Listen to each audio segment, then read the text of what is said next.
আজকে উজ্জ্বল রেজভী সাহেবও ওনার বাড়িতে এখানেও একটি আজকের এই প্রতিষ্ঠান আছে।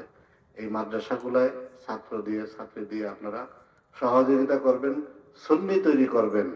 আপনি সুন্নি, আপনার বাপ দাদা সুন্নি ছিল, আপনিও সুন্নি জামাতের খেদমতে আছেন।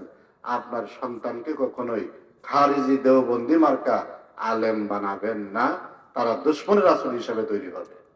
তাই আমার অনুরোধ থাকবে, আমরা আশিক রাসূল, আশিক ওলি হয়ে থাকতে চাই। সবাই চাই কিনা? আল্লাহ পাক আমাদের সকলকে কবুল ও মঞ্জুর করুন। সেই ফরিয়াদ রেখে আজকে এই অত্র এলাকার যারা আজকের এই মাহফিলের সফল ও সার্থক করেছেন, বিশেষ করে আপনারা উপস্থিত হয়ে এই মাহফিলকে রৌনক করেছেন। আপনারা যদি না আসতেন তাহলে কি আলেমুল আমারা কারোর কাছে ওয়াজ করতে পারতো? ওয়াজ হইতো? তাই আপনারা হলেন এখানকার রৌনক। আপনারা আসছেন, কষ্ট স্বীকার করে এই গভীর রাত্র পর্যন্ত বসছেন।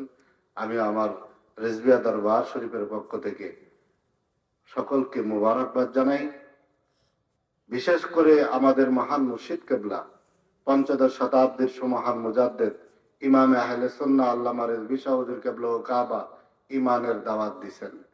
ইমানকে ধরে রাখবেন, আল্লাহর অলিগণের মাধ্যমে আল্লাহ রাসূলের গোলামি করবেন।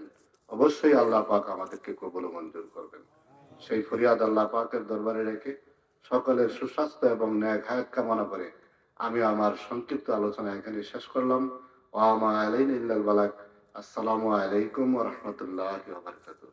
সালাতুন ইয়া রাসূলাল্লাহ, সালামুন ইয়া হাবিবাল্লাহ, কোন সালাতুন ইয়া